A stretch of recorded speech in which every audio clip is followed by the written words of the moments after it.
Hello and good morning at the media division. Today I'm here in Oschersleben, that's a racetrack in eastern Germany called the Motorsport Arena. And there's a track day today with a variation of cars, race cars as well as pimp street cars. And this is going to be fun. And I'm going to check out the Mavic 2 Pro in combination with the Panasonic EVA1, the Panasonic GH5, and I want to check out how well they intercut within a production. I'm an owner of the Mavic 1. I was never happy with the picture quality of the Mavic 1. So I'm looking forward to what the Mavic Pro can do and how well it does intercut with EVA1. Well, I hope you find this interesting and we're going to have some fun with cars. Check it out.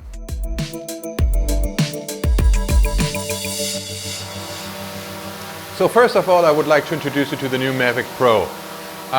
She's very nice, she's very, very precise. And that is her. And as you can see, she's so precise that I trust her to fly right in front of my face without me having any problems with it. But for you to better hear me out, let me land this first. So let me start with explaining to you a bit about the event and the nature of it. This was an event, a track day that was for NGK, which is a spark plug manufacturer, actually one of the biggest one in the world in that matter.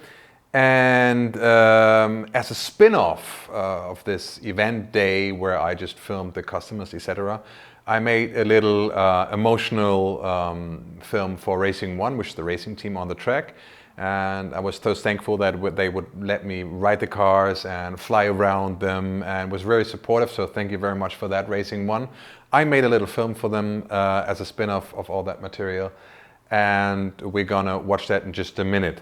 So what material did I use? I used the EVA1 as my main cam, and in addition I used the GH5 mainly for gimbal work, but also for all shots that I made from within the car. I used an outboard car on driving cars, which was the 4K. And of course I used the Mavic 2 Pro for the first time for myself. So this was really a virgin flight on that day with the new Hasselblad camera and the brand new Pro Dlog M. I get confused with all the pros here. I would like to tell you of my experience and give you some tips and go a bit through post-production, how it all grades together, give you just my 2 cents for it. If you are interested, stick around, and I would say it makes the most sense when we just start by watching the end product. I'm gonna make a little description here that shows you which shot was actually shot with which camera. Not that you need it, I think you will be able to spot just by the nature of the shot which camera is in use, but still it's for any scene that might be not too clear. Have fun with that.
So I hope you found this quite interesting, and let's go a bit into the details.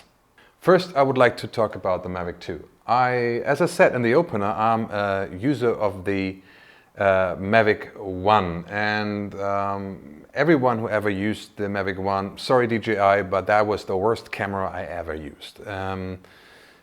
My first iPhone had a better camera than what the Mavic 1 had. Don't call it 4K, technically it was 4K, but that's about it, right? You threw it on the timer and it looked just horrible. It took a lot of work to make this something that you want to look at. So I was very, very excited about the rumors when they said that they would include a 1-inch sensor in the camera. And they did in the end with the Hasselblad camera. Okay, it's a Hasselblad camera. If they want to tell it, DJI bought Hasselblad and they have all rights to use the name. But we all know that Hasselblad never ever even built sensors. They use Sony sensors. This camera uses a Sony sensor just as well. So it's a DJI Sony camera. I don't know really where Hasselblad came into that. That was not a film company to begin with. So the color science and everything has nothing to do with Hasselblad either. Whatever. First of all, how about flying? I mean, there's so much videos out there that will tell you everything about flying. So I'm going to go very, very briefly through it. It flies great, just like the one flew great. It flies even better. It's very agile. It's very precise at what it does. And as you could see earlier, it's very stable at times. If it's not, it drifts a bit. But if it's stable, it is. It flies very, very good, and when you flew the Mavic 1, you might remember that you had to tweak the setting to get this smooth and cinematic moves with her. With the Mavic 2, I didn't change anything. I just used the settings right out of the box, and I'm amazed. It just felt right, you know. The movements were cinematic and smooth.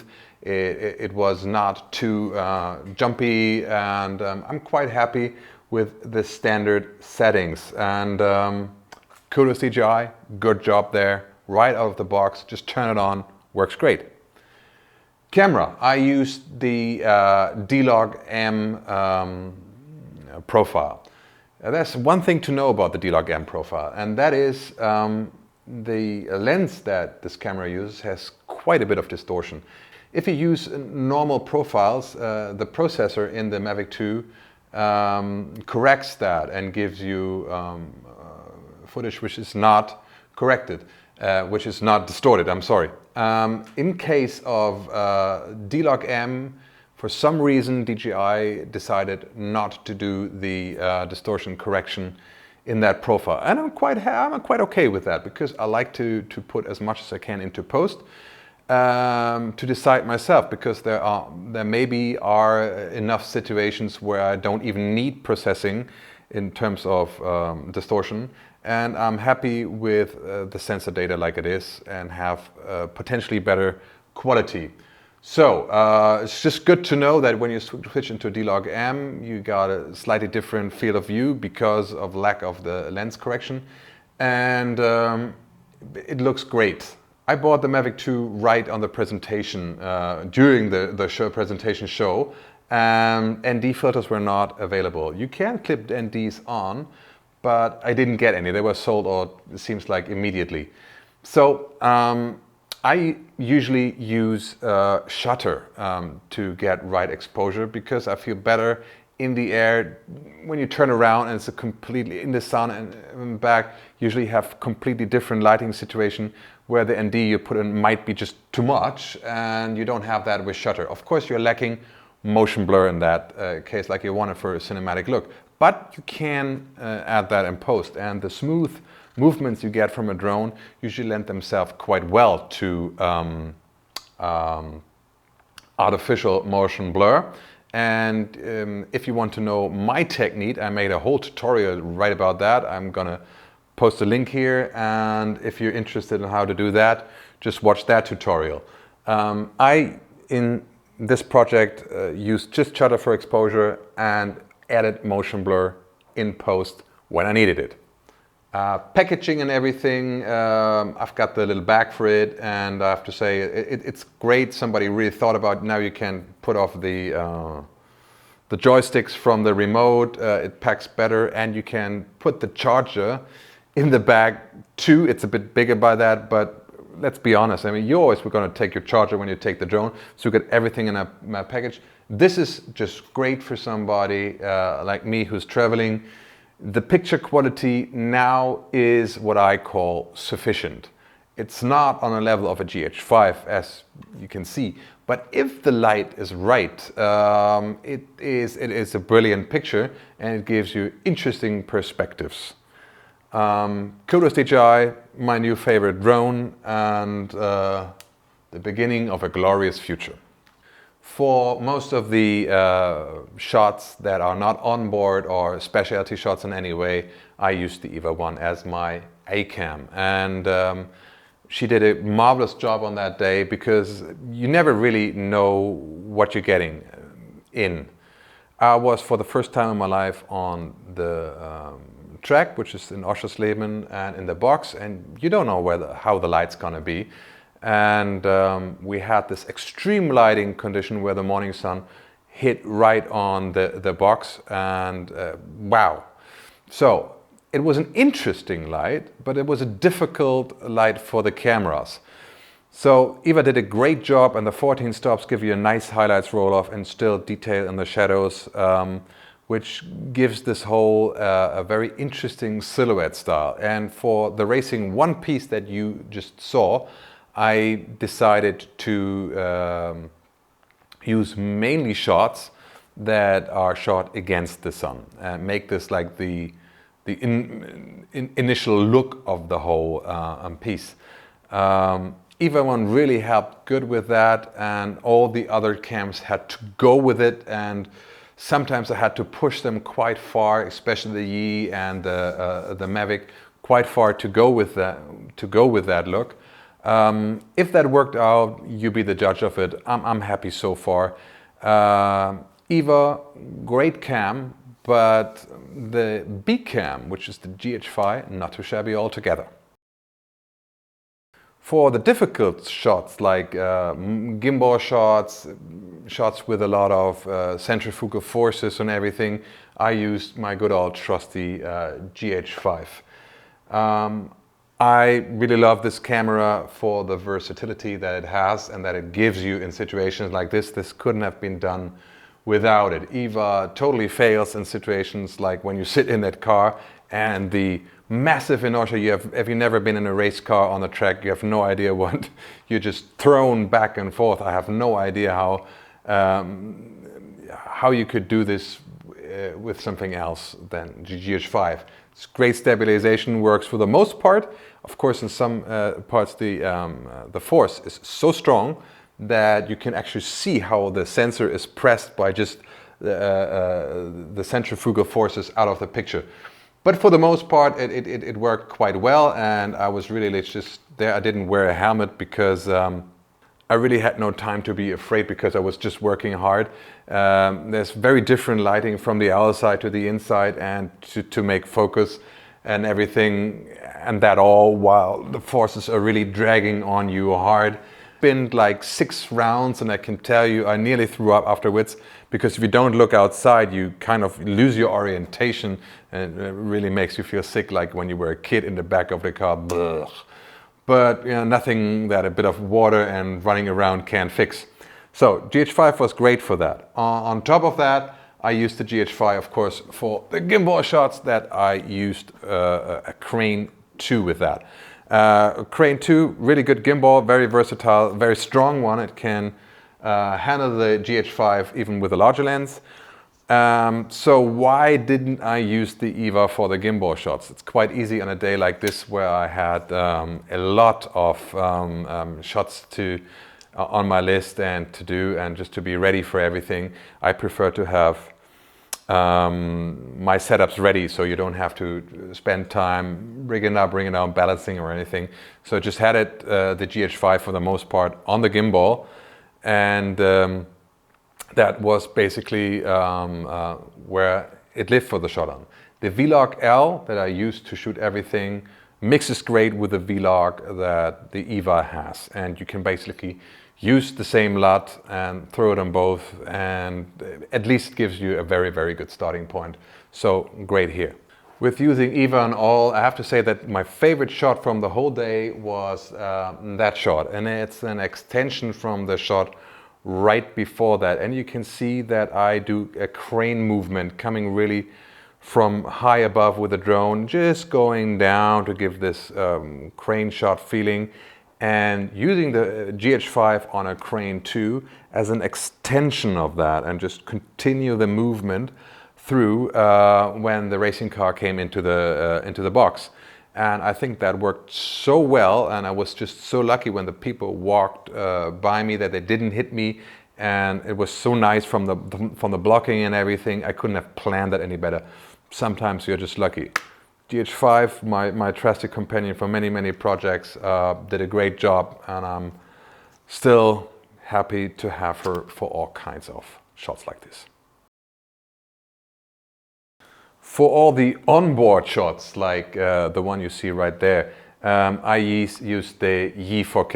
It's a Chinese action cam, and it's cheaper than a GoPro, and I like the image better. This does 4K 60p, and it is surprisingly good for what it is. And I attached it via this Gecko vacuum mount. You just clean the surface, make it a bit wet, push it down and put it up. And this should be good up to 250 kilometers an hour. And I even tried that, and more than that, on a Nürburgring, having this on a Ferrari. It is rock solid. I even trusted with heavier camera. I had a GH4 on there, and you might ask, why didn't you use GH4 now? Actually, after having tried the GH4, this works better for shots like this. It has less vibration, it has a very wide angle. I don't have the right lenses for the GH4 in this case. And of course it's going to be the weakest link in this whole project, but I still think it's quite all right. E4K. I would now like to take you into post with me, and as you can see, I use Premiere for everything, including the grade.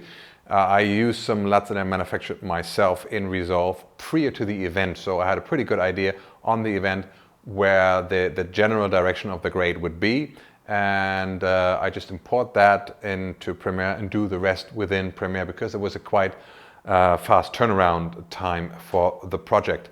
I did some additional effects and logo animation and everything in After Effects, and I rendered some more motion blur. I would like to have a little resume, and that is that these cameras worked well together. Of course, they had a weak link. In this case, I would say the Yi was definitely the weak link, followed by the Mavic. But this is fine. With the Mavic 1, the weak link would have for sure been the Mavic and not the Yi 4K. It's a good step forward. Dlog M, I have to get used to it. It doesn't grade as nicely as Vlog L or Vlog, especially Vlog, does, and you have to put quite a bit of work in that to change the look significantly. But with a little bit of experience, it will work better. The Mavic 2 is a very good drone. It's very for traveling people that use EVA1 and GH5 in a combination like this. I can really recommend that. So I hope you found this entertaining, and if you found it useful too, please give me a like here, and if you want to see more of that, please subscribe to my channel. I really appreciate every support from you guys, and I hope to see you around next time. See you. Bye.